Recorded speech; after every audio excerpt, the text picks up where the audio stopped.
Good morning 12th class. कैसे हो बच्चों आप लोग? आई होप कि अच्छे ही होंगे। ठीक है, तो बच्चों आज जो हमारा टॉपिक है वो है आपका म्यूटेशन या उत्परिवर्तन। ठीक है, म्यूटेशन या उत्परिवर्तन। ठीक है, उत्परिवर्तन। ठीक है बच्चों, उत्परिवर्तन क्या होता है कि अचानक होने वाला जो परिवर्तन होता है उसको हम उत्परिवर्तन कह सकते हैं। ठीक है, या हम कह सकते हैं कि उत्परिवर्तन वह क्रिया है जो डीएनए अनुक्रम में बदलाव ला देती है। ठीक है, डीएनए जानते हो ना आप, डीएनए के अनुक्रम में क्या कर देती है, बदलाव ला देती है। परिणाम स्वरूप क्या होता है, किसी भी जीव के, ठीक है, जो जीव है उसका जीनोटाइप भी बदल जाता है और उसका फिनोटाइप भी परिवर्तन हो जाता है। यानी कि वो जो जीव था पहले उसमें थोड़ा एडवांसमेंट आ जाएगा। ठीक है, तो उसमें क्या हो गया, परिवर्तन आना। मतलब कि अचानक होने वाले परिवर्तन को हम क्या कह देते हैं, उत्परिवर्तन या म्यूटेशन कह देते हैं। ठीक है, जैसा समझाते हैं आपको, चित्र में आप देख रहे होगे। ठीक है, यहाँ पे देख रहे होगे कि इसमें क्या है, एक बाघ है। ठीक है, मतलब कीड़ा है। तो इसमें देखिए एक हरा है और दूसरे हरे वाले में एक पंख में थोड़ा ब्राउनिश पार्ट आ गया है। ठीक है, ब्राउनिश पार्ट आ गया, दिख रहा होगा आपको इस वाले में। और धीरे धीरे क्या हो गया, मतलब कि पहले तो ये दोनों ग्रीन ही थे, लेकिन एक ग्रीन ही रहा और एक में क्या आ गया, थोड़ा सा परिवर्तन आ गया, यानी कि अचानक हो गया परिवर्तन। तो इसको हम क्या कह देंगे, म्यूटेशन कह देंगे। और ये टेंडेंसी जो परिवर्तन की है, जब एक बार आती है तो ये क्या होती है, और बढ़ती रहती है। ठीक है, मतलब पहले इसका एक पंख क्या था, ब्राउन हो गया था।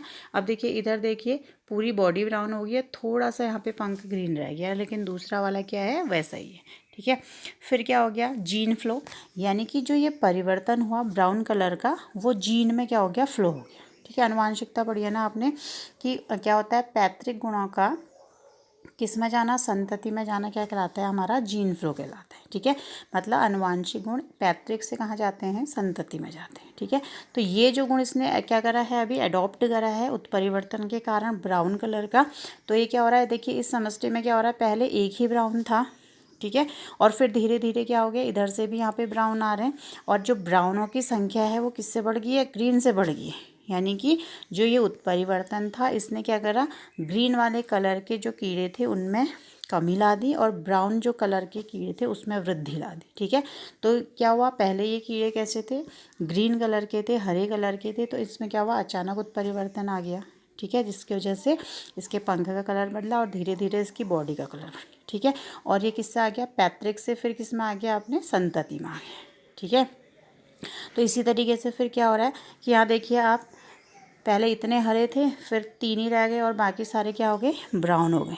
ठीक है, फिर क्या हुआ, देखिए इधर ये इसको खाने के लिए क्या करा, देखिए जो हरे कीड़े हैं, ब्राउन कलर जो कीड़े होंगे वो क्या होते हैं, पेड़ के कलर से क्या हो रहे हैं, मैचअप हो जा रहे हैं। ठीक है, पेड़ भी ब्राउनिश होता है। ठीक है, पत्तियों को छोड़ दे, तो ब्राउन कीड़े क्या हो रहे हैं, यहाँ पे बच जा रहे हैं, और हरे जो कीड़े हैं उनको कौन खा दे रहा है, गिरगिट जीभ से खा दे रहे हैं। ठीक है, तो इस तरीके से क्या हुआ, ये वातावरण के क्या हो गए, इन्होंने अपने वातावरण में अपने को अनुकूलित कर दिया। ठीक है, और इनकी संख्या फिर क्या हो रही है, लगातार बढ़ती जा रही है। यहाँ देखिए पहले क्या था, यहाँ पर क्या था, सारे ग्रीन थे।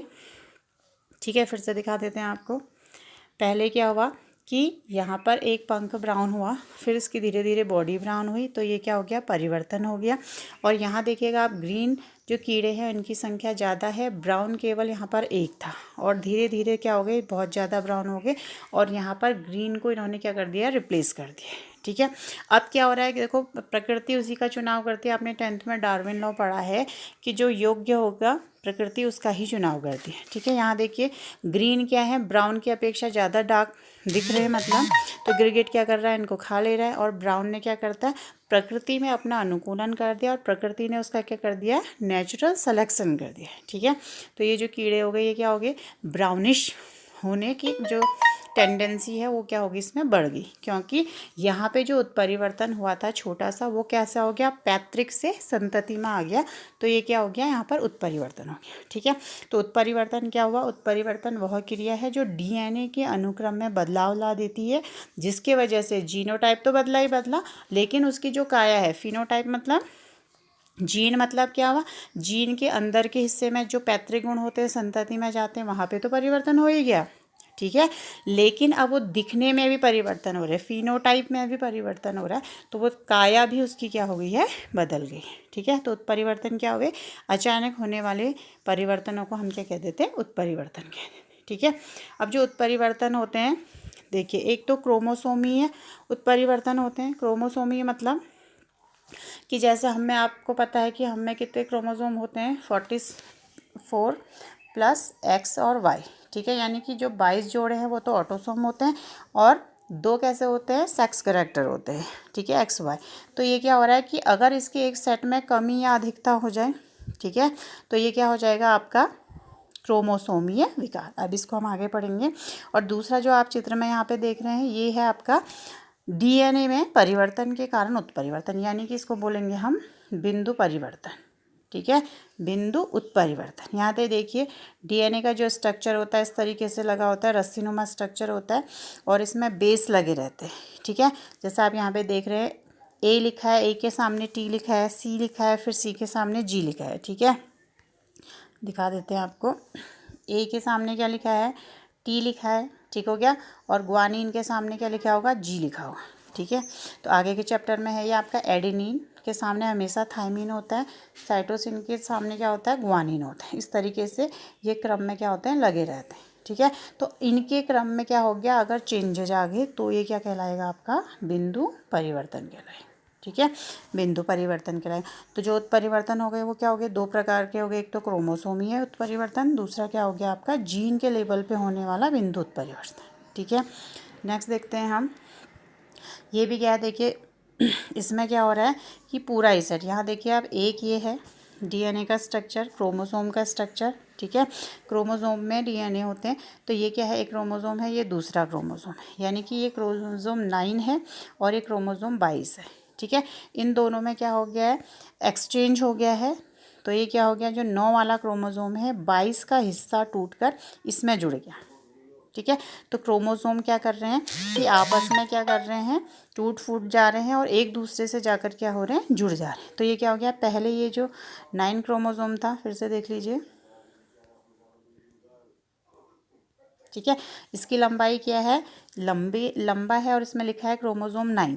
ठीक है, यानी कि जो हमारे 22 जोड़े होते हैं उसमें से 9वां क्रोमोसोम, और दूसरा जो ग्रीन कलर का है वो क्या है, 22वां क्रोमोसोम। ठीक है, दोनों अभी अलग अलग हैं। इस चित्र में आप देखिए, इसमें क्या हो रहा है, म्यूटेशन हो रहा है, और ये 9 वाले क्रोमोसोम के नीचे क्या जुड़ जा रहा है, 22वें नंबर वाला क्रोमोसोम इस तरीके से जुड़ जा रहा है। ठीक है, तो 22 वाला क्रोमोसोम की तो क्या हो गया, छोटा हो गया, और ये वाला क्रोमोसोम 9 क्या हो गया है, बड़ा हो गया है। ठीक है, तो इस तरीके से क्या हो रहा है कि इसमें क्या हो रहा है, क्रोमोसोम आपस में टूट के या घट भी सकते हैं या बढ़ भी सकते हैं। तो ये वाला आपका क्या हो गया, क्रोमोसोमीय उत्परिवर्तन। और जो इससे पहले दिखाया था वो क्या था, आपका जीन उत्परिवर्तन, यानी कि डीएनए के लेवल पे होने वाला उत्परिवर्तन। वो कैसा उत्परिवर्तन था, उसमें सिर्फ क्या हो रहा था कि इसके अंदर क्या लगे हुए थे, ग्वानिन के सामने साइटोसिन, ठीक है, एडेनिन के सामने थाइमिन, इस तरीके से लगे हुए थे। अगर इसमें से ये गायब हो जाए, ठीक है, या ये गायब हो जाए, तो ये क्या होगा, आपका बिंदु उत्परिवर्तन होगा, और पूरे क्रोमोसोम में जब क्या हो जाएगा, अंतर आ जाएगा या घट जाएगा या बढ़ जाएगा, तो वो क्या कहलाएगा, आपका क्रोमोसोमीय उत्परिवर्तन। ठीक है, और ऊपर वाला क्या हो गया, आपका बिंदु उत्परिवर्तन। ठीक है, तो उत्परिवर्तन क्या हो गए, 2 प्रकार के हो गए। एक तो हमारा क्या हो गया, क्रोमोसोमीय लेवल पर हो गया, दूसरा क्या हो गया हमारा, बिंदु उत्परिवर्तन या जीन के लेवल पे हो गया। ठीक है, अब हम बात कर रहे हैं कि इसमें आनुवांशिक विकार। ठीक है, आनुवांशिक विकार की बात करें तो आनुवांशिक विकार क्या हुए, 2 तरीके के विकार होते हैं। ठीक है, आनुवांशिक विकार में आ जाता है कि जो पैतृक गुण एक से संतति में जा रहे हैं, फिर उनकी संतति से उसमें जा रहे हैं, तो उसमें कुछ विकार उत्पन्न हो जाते हैं, उनको हम क्या कहते हैं, आनुवांशिक विकार कहते हैं। ठीक है, एक पीढ़ी से दूसरी पीढ़ी में ट्रांसफ़र होने वाले। ठीक है, तो इसमें सबसे पहले आता है आपका मेंडलीय विकार। ठीक है, एक तो आ गया आपका मेंडलीय विकार। ठीक है, और दूसरा आ जाता है आपका क्रोमोसोमीय विकार। ठीक है, एक आ गया आपका मेंडलीय विकार, दूसरा आ गया आपका क्रोमोसोमीय विकार। ठीक है, तो मेंडलीय विकार तो क्या हुआ, जैसे हमने मटर के पेड़ में पढ़ा था, ठीक है, कि प्रभाविता और अप्रभाविता के बेस पे होगा, इसको हम कल पढ़ेंगे। ठीक है, आज जो हम पढ़ रहे हैं वो है क्रोमोसोमीय विकार। ठीक है। तो क्रोमोसोम में जो विकार होता है वो क्या हो रहा है, क्रोमोसोम के एक सेट में, ठीक है। क्रोमोसोम के क्या होगा, एक सेट में। जैसे मैंने आगे आपको बताया था कि हमारे पास जो क्रोमोसोम होते हैं वो कितने होते हैं, 23 जोड़ी होते हैं, ठीक है। क्या कहा था कि 22 जोड़ी ऑटोसोम हो गए और 2 क्या होते हैं हमारे सेक्स करेक्टर के लिए, XY या XX होते हैं, ठीक है। तो इसमें क्या हो रहा है कि जो चित्र में आप देख रहे होगे ये है आपका डाउन सिंड्रोम, ठीक है। इसका नाम है आपका डाउन सिंड्रोम। डाउन सिंड्रोम में क्या होता है कि जो हमारे, जैसे आप यहाँ पे चित्र में देख रहे होंगे, इसमें जो 21वां गुणसूत्र होता है, लाइन से लगे हुए हैं, ठीक है। तो इसमें जो हमारा 21वां गुणसूत्र, अगर आप ध्यान से देखेंगे, NCERT की बुक में भी है, अगर आपके पास होगी तो देखिएगा, तो इसमें हमेशा जो जीन होते हैं वो पेयर में होते हैं। तो आप यहाँ पे देखिए 3 हैं इसमें, ठीक है। तो इसमें क्या हो गया कि जो हमारे गुणसूत्र थे क्या होते हैं, देखिए 2n बराबर 46, ठीक है।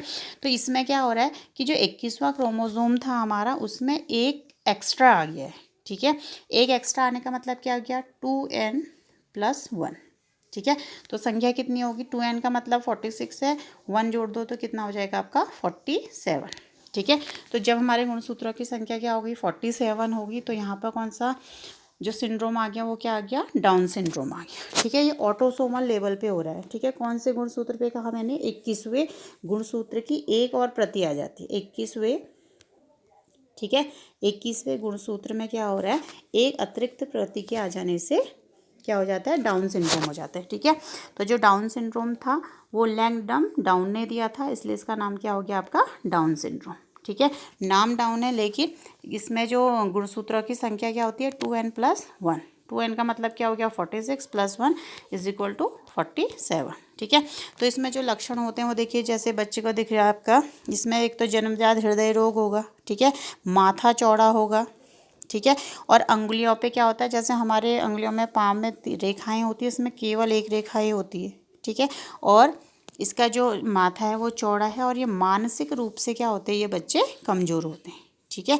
तो इनका मानसिक विकास जो हो जाता है वो क्या हो जाता है, रुक जाता है, ठीक। तो डाउन सिंड्रोम का मतलब क्या हुआ कि 21वें गुणसूत्र की एक अतिरिक्त प्रति के आ जाने के कारण, ठीक है। तो ये कैसा उत्परिवर्तन हो गया आपका, बताइए कैसा हो गया, क्रोमोसोमीय उत्परिवर्तन हो गया, ठीक है, क्रोमोसोमीय उत्परिवर्तन। दूसरा हम पढ़ते हैं इसी में, क्लाइनफेल्टर सिंड्रोम, ठीक है। यहाँ पे लिखा हुआ है क्लाइनफेल्टर सिंड्रोम, ठीक।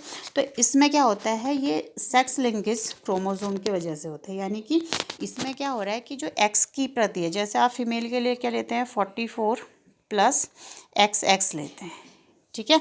तो इसमें क्या आ जाता है, इसके साथ एक Y भी आ जाता है, ठीक हो गया। यानी कि ये वाला जो आप चित्र देख रहे हैं, इसमें क्या हो रहा है, 44 तो ऑटोसोम हो गए, प्लस मेनली क्या होना चाहिए था, अगर ये बॉय होता तो XY होना चाहिए था, लेकिन इसमें क्या हो रहा है, एक X एक्स्ट्रा आ जा रहा है। समझने बात को कि इसमें क्या हो रहा है कि ये क्या है, सेक्स लिंक्स वाले में हो रहा है, ठीक है। जो पहला हमने क्या पढ़ा, डाउन सिंड्रोम, वो 21वें गुणसूत्र पे हो रहा था, लेकिन ये क्या कर रहा है, जो हमारे सेक्स को डिटरमिन करते हैं उस क्रोमोसोम में हो रहा है। तो ये क्या हो जाएगा आपका 44 + XXY, ठीक है। XY किसको दिखाता है, मेल को दिखाता है, ठीक है। लेकिन X इसमें क्या आ गया, एक एक्स्ट्रा आ गया, फीमेल का गुण आ गया। तो यानी कि ये जो पुरुष होंगे ये कद में क्या होंगे आपके, लंबे हो गए, ठीक है, पुरुष प्रधान होंगे। लेकिन क्या होगा कि इनका जो ब्रेस्ट इनलार्जमेंट हो जाएगा, ठीक है, और ये क्या हो गए, स्ट्राइल होंगे, यानी कि क्या होगा कि ये इनमें संतान उत्पन्न करने की जो क्षमता है वो नहीं हो पाएगी, ठीक है बच्चों। तो इसमें जो गुणसूत्रों की संख्या हो गई वो कितनी होगी, 47। तो इसको हम ऐसे भी लिख सकते हैं, 2n+1 = क्या हो गया आपका 47, ठीक। नेक्स्ट जो सिंड्रोम की हम बात कर रहे हैं वो है आपका टनर सिंड्रोम, ठीक। टनर सिंड्रोम में क्या हुआ, इसमें गुणसूत्र की एक प्रति क्या हो जाती है, लोप हो जाती है। पहले वाले में हमने क्या बताया कि बढ़ जाती है, इसमें क्या हो गया 2n-1, ठीक है।